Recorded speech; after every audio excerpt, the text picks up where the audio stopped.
유튜브를 읽는 박정희 전기 9권 총 들고 건설하며 보람에 산다. 친구 구상 시인의 회고.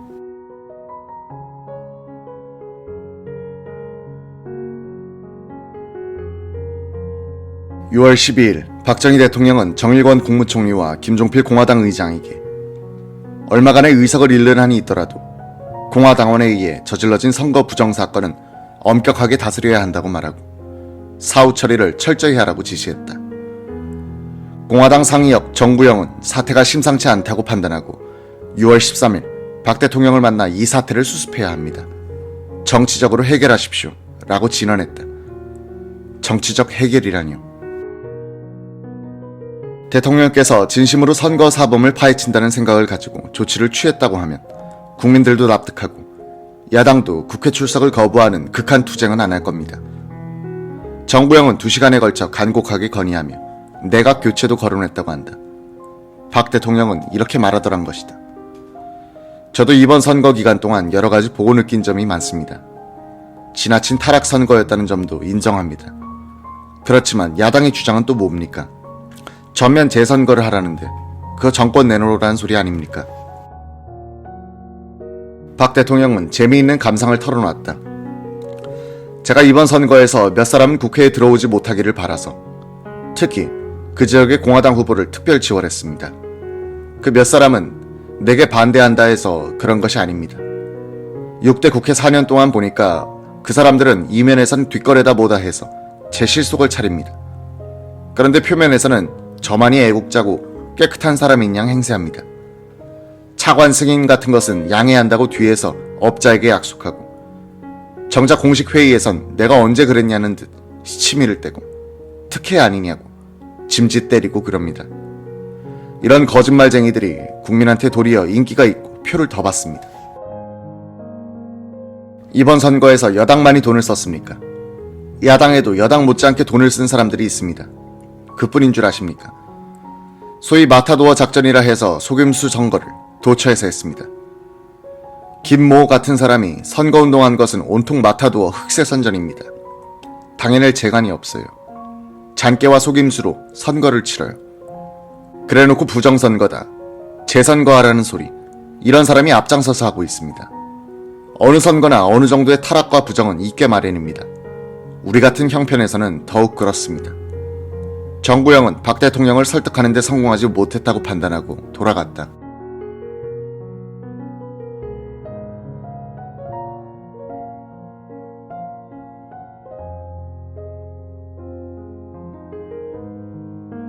(6월 15일) 밤 박 대통령은 청와대에서 신직수 검찰총장으로부터 6.8 선거에 관한 보고를 받고 다음날인 6월 16일 아침 예정에 없던 특별 담화를 발표했다. 이날 박정희 대통령은 담화문에서 선거 부정은 마땅히 규탄받아야 하며 또 민주시민은 이것을 규탄해야 한다고 전제하면서 온 국민과 더불어 정부도 함께 이것을 분개하고 규탄하지 않을 수 없다고 말했다. 박 대통령은 총 8개 지역구를 구체적으로 거명하면서 수사의 공정을 기하기 위해 이들 지구의 당선자들을 공화당에서 제명 처분토록 지시했다고 밝혔다. 야당의 선거 부정에 대한 공세가 좀처럼 수그러들지 않자 8월 초 박정희 대통령은 기자회견 형식을 빌어 6.8 선거가 유종의미를 거두지 못한 데 대해 그 원인이 어디에 있든지 간에 행정부의 책임자로서 미안하게 생각한다는 이례적인 담화를 발표하기도 했다. 공화당은 광범위한 조사를 벌여 9월까지 모두 10명의 당선자를 제명하는 등 대야 회유책을 써야 했다. 1967년 6월 16일 특별 담화문이 발표되자 야당은 전면 재선거 주장을 약간 완화시켜 선 전면 부정 시인 후 협상안을 제기하며 국회 등원 거부 의사를 밝혔다. 국회는 선거 후 174일 만인 11월 29일에야 비로소 정상화됐다.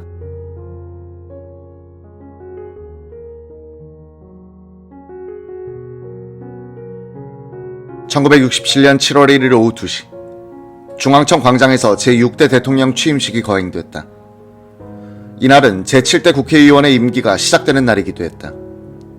보슬비가 내리는 가운데 거행된 이날 식장에는 입법, 행정 및 사법부 요인, 험프리 미국 부통령, 엄가금 자유중국 부총통, 사또 일본 총리 등 우방 38개 국가의 170여 명의 경축 사절단과 각계 대표 및 시민 1만여 명이 참석했다. 야당은 이날 서울운동장에서 6.8 총선 부정진상보고대회를 갖고 취임식에 불참했다. 이날 취임식에서 시인 구상은 축시를 낭독했다. 당신의 영광에는 푸르름이 있다. 밤한개를 헤친 결단의 그날, 이 땅에 또 하나 새벽 동을 트게 하고 우리의 가슴 속에 새 삶을 불러일으킨 저 5월의 푸르름이 있다. 당신의 영광에는 땀이 배어있다.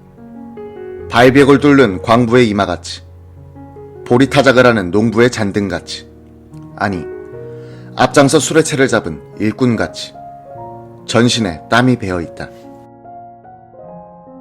당신의 영광에는 우리의 미래가 있다. 찌든 가난과 역사의 멍해를 벗고 북녘 땅, 내 사나 어서 바삐 찾아서 5천만 결애가 서로 눈물로 반길 그런 눈부신 미래가 있다. 당신의 영광에는 우리의 다짐이 있다. 썩고 골문 것은 제살이라도 도려내고 눈 뒤집힌 편싸움과 패가름을 막아서 꿀벌과 같은 질서와 화목을 이룰 우리와 당신의 굳은 다짐이 있다. 당신의 영광에는 우리의 영광이 있다. 일하고 땀 흘리는 자의 영광, 젊은과 꿈을 갖는 자의 영광, 진실로 조국을 사랑하는 자의 영광. 오, 당신과 우리의 영광이 있다.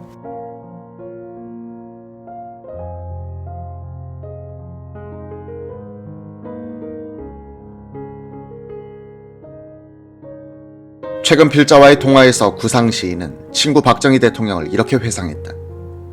참 의기가 높은 사람이었는데 자기 나름대로 복지국가를 완성해보겠다고 노력했어요. 영남대학교도 지어놓고 은퇴 후 돌아갈 것을 염두에 둔 것이죠. 그러나 유교사가 잘못되고 나니 내가 여편내 죽여놓고 뭘 하는 생각이 있었던 것 같아요. 내가 축시를 써 낭독했을 때는 6.8 부정선거 문제가 불거져 나올락말락했을 때였죠. 나는 외국에서 폐병 수술을 받고 한동안 있다가 귀국한 지 얼마 안 됐을 때입니다. 비가 부슬부슬 오는 날 식장에서 시 낭독을 하고 내려오며 그이와는 멀리서 서로 쑥스러운 듯 눈인사만 하고 헤어졌습니다. 말년에 그가 안 됐던 것은 혁명 때 필요했던 아웃사이더 같은 사람들을 그 후에도 계속 데리고 있었기 때문이죠. 혁명이 끝나면 이들을 버리고 모범생 같은 사람들을 등용해 옆에 앉아놨어야 되는데 머리 좋은 사람들 대부분이 이렇게 해서 불행해지더라고요.